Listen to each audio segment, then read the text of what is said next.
Good afternoon student. Zoom वाली जो हमारी ऑनलाइन क्लास अभी चल रही थी है ना शनिवार को, उसमें हमने व्याकरण वाला जो पोर्शन है समास वाला, उसको हमने देखा था।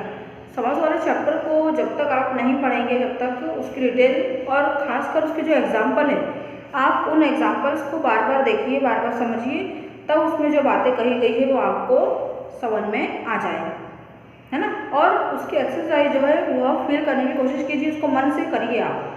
जब तक आप उसको मन से नहीं करते हैं वह चीज़ आपको समझ में नहीं आना है ना। आप उसको कोशिश कीजिए तो धीरे धीरे जो समास है वो आपको समझ में आने लगेंगे। अभी तक जो ऑनलाइन क्लासेस हमारी चल रही थी, जैसा थर्सडे तक जो हमारे वीडियो आए थे, उसमें हमने पार्ट 9 वह चिड़िया की जो बच्ची है ना, और यहाँ पर वो सेठ के बारे में जो बताया गया था उसको हमने देखा था, उसके प्रश्नों के उत्तर देखे थे। अब आज हम पार्ट 10 हमारा जो अपूर्व अनुभव, इसको हम देखते हैं। तो हिंदी की बुक सभी लोग निकाल लीजिए, पेज नंबर 75। यहाँ पर आप देख सकते हैं पेज नंबर 75 पर ये आपको जो अपूर्व, मतलब अपूर्व किसको बोलते हैं, जो भूतपूर्व हो, जो पहले हो चुका है ना, जो पहले जो है वो घटित हो चुका है। और अनुभव मतलब अपने जीवन में जो बातें हुई, अपन ने जो अनुभव किया, तो उसी प्रकार जो लेखक है वह उनके अनुभव यहाँ पर शेयर कर रहे हैं। तो इस पाठ को समझने से पहले हम ये पाठ जहाँ पर समाप्त हुआ, मतलब जहाँ पर एंड है, पेज नंबर आप देख सकते हैं यहाँ पर 80, उसमें आप देखेंगे एक ब्रैकेट में आपको कुछ बातें यहाँ पर है ना 5-7 पैराग्राफ में समझाने की कोशिश की गई है, क्या है। तो पाठ के बारे में पहले हम इसको जान लेते हैं, उसके बाद हम पाठ समझते हैं। देखिए, तोतो चान विश्व साहित्य के एक अमूल्य निधि है। मतलब जैसे हम कोई सी बुक लेते हैं ना, जैसे रामायण है, बाइबल है, या कोई सी हम नॉवेल लेते हैं, उपन्यास जिसको पढ़ा जाता है, मोटी बुक पढ़ने की आती है, उसी प्रकार की जो तोतो चान क्या है, एक बुक का नाम है। अमूल्य निधि मतलब जैसे हम हमारी होली बुक को कैसे खजाना बोलते हैं, है ना, बहुत ही अमूल्य खजाना है, जिससे क्या हो रहा है, हमको हमारी जो भारतीय संस्कृति है उसको समझने का मौका मिलता है। उसके बारे में हम जानते हैं कि हमारे पूर्वज कैसे रहते थे, है ना, भारत पर क्या क्या हुआ। इसी प्रकार से जो हमारा संविधान लिखा गया है, तो संविधान भी एक क्या है, बहुत मोटी पुस्तक है। यदि हम उसको पढ़ते हैं तो जो हमारे सारे नियम कानून जो होते हैं हमारे देश के, और पहले देश में क्या घटित हुआ, अंग्रेज कैसे थे, कैसे अत्याचार किया, देश को आज़ादी कैसी मिली, और धीरे धीरे हमने अंग्रेजों के जाने के बाद किस तरीके से प्रोग्रेस की, ये सारी जो बातें हैं वो संविधान में दी गई है। और हमारे देश के जो महापुरुष हैं, इन्होंने जो अलग अलग किताबें लिखी है, उनमें भी सारी चीज़ें हमको देखने के लिए मिलती है, और हमको हमारे देश की स्थिति परिस्थिति, है ना, और पुरानी बातों का ज्ञान होता है। तो उसी प्रकार उसको हम अमूल्य निधि बोलते हैं। अमूल्य मतलब जिसका हम मूल्य नहीं चुका सकते, यदि वो पुस्तकें गुम जाए, कहीं चले जाए, जल जाए, तो आज हम एक हमारी जो बहुत कीमती जो चीज़ें हैं उसको हम खो देंगे, है ना, कीमती चीज़ें खो देंगे, क्योंकि वह बातें, छोटी छोटी चीज़ें जो उसमें लिखी गई है, जिसका हमको ज्ञान अभी तक नहीं है ना, जो हमको चाहिए वो हमको कहाँ से मिलेगा, क्योंकि पुरानी चीज़ चले गई, पुराने लोग भी चले गए, उनको बताने वाला कोई भी नहीं है, और किताबों के द्वारा ही हमको ये चीज़ें पता होती है ना, इसीलिए उनको अमूल्य खजाना कहा जाता है। बाकी चीज़ें पुस्तक कॉपी या सोना चांदी जैसी चीज़ें हैं वो गुम जाती है, तो हम क्या कर सकते हैं, उसको दोबारा से वापस से हम प्राप्त कर सकते हैं। लेकिन ऐसी चीज़ें जो अमूल्य धरोहर होती है, हम उसको एक बार खोने के बाद वापस नहीं पा सकते, इसीलिए उनको अमूल्य खजाना, निधि मतलब खजाना कहा गया है। तो जो तोतो चान, ये जो क्या है, यह भी एक पुस्तक है। मूलतः कौन सी भाषा का, जापानी भाषा। तो यहाँ पर बताया गया है कि मूलतः ये जो है जापानी जो लैंग्वेज है उसकी महत्वपूर्ण पुस्तक है, और जापानी भाषा में लिखी गई है। इसका अनुवाद कई भाषाओं में हो भी चुका है, इसका जो अनुवाद है कई भाषाओं में हो चुका है। यह एक ऐसी अद्भुत पाठशाला और उसमें पढ़ने वाले बच्चों की कहानी है ना, 2 बच्चों की कहानी है, जिसके लिए रेल के डिब्बे कक्षाएँ थी। वह क्या करते थे, क्योंकि पहले समय में कोई स्कूल विद्यालय क्लासेस गुरुजी या कोई नहीं होते थे, कुछ नहीं लगता था, तो उनके लिए जो पाठशाला थी वो क्या थी, रेल के डिब्बे, है ना, गहरी जड़ों वाले पेड़, पाठशाला का गेट। किस प्रकार से, क्योंकि क्या होता था, प्रैक्टिकल ज़्यादा होता था वहाँ पर ना, प्रैक्टिकल वहाँ से मतलब नहीं, हम भी प्रैक्टिकल के द्वारा ही जो शिक्षा हमको दी जाती थी। बच्चों के खेलने के कोने जो शाखाएँ होती, क्योंकि प्रकृति से व्यक्ति का लगाव जो था वह बहुत ही ज़्यादा था पुराने समय में ना, और आजकल तो जो हम देख ही रहे हैं, है ना, अपने आप को एक हमने कमरे में बंद जैसा करके रखा है। केवल उतनी ही दुनिया हमारी सीमित है, टीवी, मोबाइल, है ना, और ज़्यादा ही हो तो हमारे घर परिवार वाले, बाकी हम किसी से कोई जो है रिलेशन रखना ही नहीं चाहते, क्योंकि समय ही ऐसा अभी चल रहा है, इसमें किसी का कोई दोष भी नहीं है। तो पहले समय में जब क्या होता था, पढ़ाने के लिए गुरुजी नहीं होते थे, यदि गुरुजी पढ़ाते भी थे तो भी वो क्या होते थे, बाहर खुले वातावरण में शिक्षा देते थे। तो ऐसा केवल हमारे देश में नहीं, बाहर देश में भी होता था। तो जापान की जो ये पुस्तक है और जापानी भाषा में लिखी गई है, उसमें ये सभी चीज़ें बताई गई है, सब बातें बताई गई है। इस अनोखे स्कूल के संस्थापक थे श्री कोबायाशी। अनोखे स्कूल के संस्थापक मतलब उन्होंने जब क्या किया है, इन बातों को महसूस किया, उन बच्चों को देखा कि वो किस प्रकार से शिक्षा ग्रहण कर रहे हैं, क्या अपने जीवन में कुछ उतार रहे हैं। तो कौन थे वो? श्री कोबायाशी नाम के जो व्यक्ति थे, उन्होंने इस बात को कही।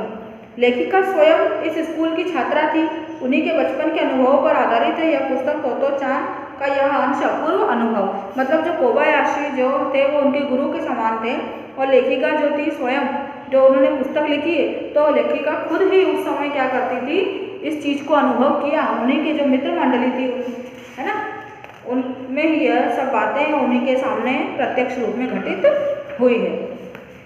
तो यह मैं कहानी जो है आपको ऐसे ही समझा देती हूँ कि यह वास्तव में तो बहुत सारे बच्चे, जापान देश की घटना है, जो है बहुत सारे बच्चे रह रहे हैं, है ना, और एक सभागार है। सभागार मतलब क्या है, सभा होने वाली जहाँ पर रहती है और सभाएं होती है, उसको सभागार बोलते, बहुत बड़ा हॉल जिसको हम बोल सकते हैं। उसमें शिविर लगने के बाद, शिविर लगा हुआ था जंगल में, जैसे हम बोलते हैं ना कि कैंप लगे होते हैं, अलग अलग जगह जाना होता है, तो वहाँ पर कैंप लगा हुआ था। सभी छोटे छोटे जो शिविर मतलब छोटे छोटे अपने जो टेम्प्रेरी घर होते हैं ना, हाउस, उसमें माता पिता अपने बच्चों के साथ में रुके हुए थे, है ना। तो वहाँ पर जो एक लड़की तोतो-चान जिसका नाम है, उसके लिए एक बहुत ही बहादुरी मतलब जो बड़ा साहस करने का एक दिन आया। उसको क्या साहस उस दिन करना था, उस दिन उसने तय किया था कि उसका जो एक मित्र है वो क्या है, उससे बड़ा है। कौन है वो? यासुकी-चान। उसको क्या करना है, उसको पेड़ पर चढ़ाना है ना। तो वहाँ जो शिविर लगा हुआ था, वहाँ के जो सभी बच्चे थे वो क्या करते थे, पेड़ पर चढ़ने का अभ्यास किया करते थे, है ना, अपने काय के लिए, शारीरिक शिक्षा के लिए, ना, ऊपर उछलना, दौड़ना, कूदना। तो सभी बच्चों ने अपना अपना वहाँ पर जितने भी पेड़ लगे हुए थे, सभी पेड़ को अपना एक घर मान चुके थे कि मेरा ये पेड़ है और मुझे क्या करना है, इस पेड़ पर चढ़ना है और चढ़ने की प्रैक्टिस करनी है। तो उसी प्रकार जो यासुकी-चान है वो भी क्या करता, पेड़ पर चढ़ने का न्योता जो है तोतो-चान ने जो दिया था उसको स्वीकार कर लेता है ना। और बाहर की ओर, है ना, वहाँ पर जो बगीचा था उसके बाहर की ओर जो जाने वाली सड़क थी, उसके पास एक बहुत बड़ा एक और पेड़ लगा था, है ना। उस पेड़ पर क्या होता था, सभी को चढ़ना होता था, सभी चढ़ते थे। तो तोतो-चान एक लड़की थी और यासुकी-चान उसका जो था वो मित्र था, और उम्र में क्या था, उससे बड़ा था। लेकिन उसमें खास बात यह थी कि वह क्या था, पोलियो से ग्रस्त था, पैर से अपाहिज था, वह लंगड़ा कर चलता था, और उसके लिए जो पेड़ पर चढ़ने वाली बात है केवल सपने में ही थी, है ना, सपने के अनुसार ही थी कि वह इस पेड़ पर कैसे चढ़ पाए। बाकी सारे बच्चे जो शिविर के थे वो ऊपर चढ़ पाते थे, लेकिन किस प्रकार से वो लड़की क्या करती है, उसको बार बार चढ़ाने का प्रयास करती है, उसके लिए सीढ़ियाँ तक लेकर आती है ना। और ये जो कहानी है इसमें यही खास बात है, यही बताया गया है कि वह क्या करती है, उसको बार बार हिम्मत देती है कि तुम भी क्या कर सकते हो, इस प्रकार से जो पेड़ पर चढ़ सकते हो, है ना। वह उसको पीछे से पुश करती है, पीछे से धक्का देती है, वह थोड़ी दूर चढ़ता है, उसके बाद वापस आ जाता है। वह लड़की एक बार उसको किस तरीके से कोशिश करती है उसको ऊपर चढ़ाने के प्रयास में, है ना। वह लड़की उम्र में छोटी है, और उम्र में छोटी होने के कारण क्या है, लड़का तो बड़ा है, लेकिन वो लड़की उम्र में छोटी होने के कारण उसमें इतनी ताकत नहीं है कि उस लड़के को ऊपर चढ़ा पाए। लेकिन किस तरीके से वह बार बार उसका मनोबल बढ़ाती है, उसके पीछे पड़ती है, और क्या कर सकती है, जो दुनिया के बाकी बच्चे सब काम करते हैं तो तुम भी क्या कर सकते हो, ये काम कर सकते हो। ये कहानी वास्तव में उसी मनोबल, है ना, और हिम्मत जो वो छोटी सी लड़की यासुकी-चान को देती है।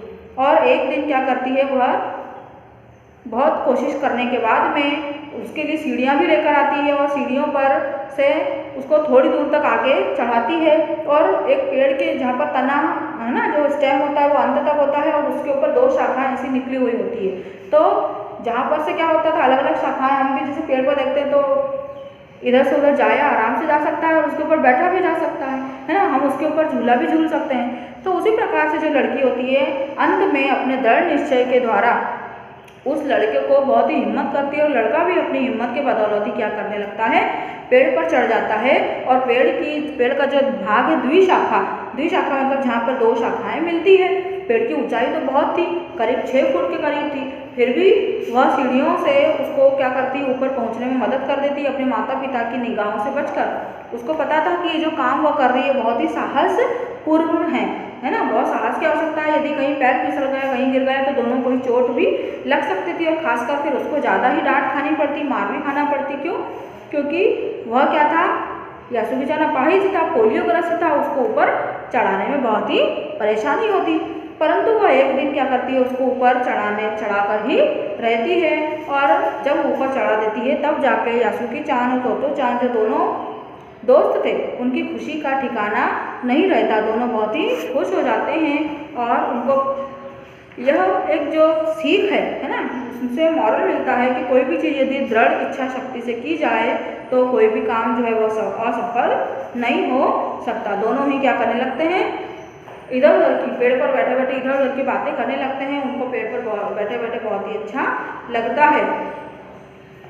यासुगी-चान अब पोलियोग्रस्त होने के कारण क्या होता है, बहुत ही हिचकिचाता है, सकुचाता है। कुछ बातें उसको जो होती मन में ही लगती है, वह बाहरी से किससे कह नहीं पाता। लेकिन जब तोतो-चान क्या करती, पूरी तरीके से उसकी जो है मदद करती है, तब वह भी ऊपर चढ़ने के लिए तैयार हो जाता है। तोतो-चान उस समय, उसका लास्ट टाइम देखिए, उस समय समझ नहीं पाई कि यासुगी-चान के लिए जो कहीं भी दूर नहीं चल सकता, थोड़ी सी दूर भी नहीं जा सकता था, तो घर बैठे ही चीज़ों को देख लेने के लिए क्या अर्थ होंगे। क्योंकि उसकी भी यह इच्छा थी कि वह क्या करे, पेड़ के ऊपर चढ़े और पेड़ के ऊपर की जो बाहरी दुनिया है वह क्या करे, उसको देखे।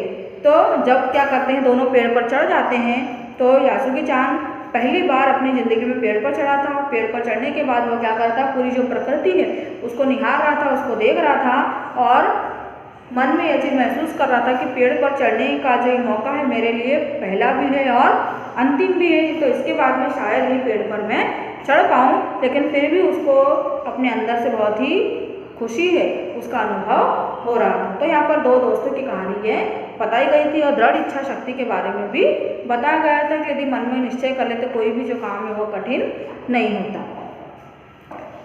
अब हम अगली कक्षा में जो है उसके प्रश्न अभ्यास जो है वह देखेंगे।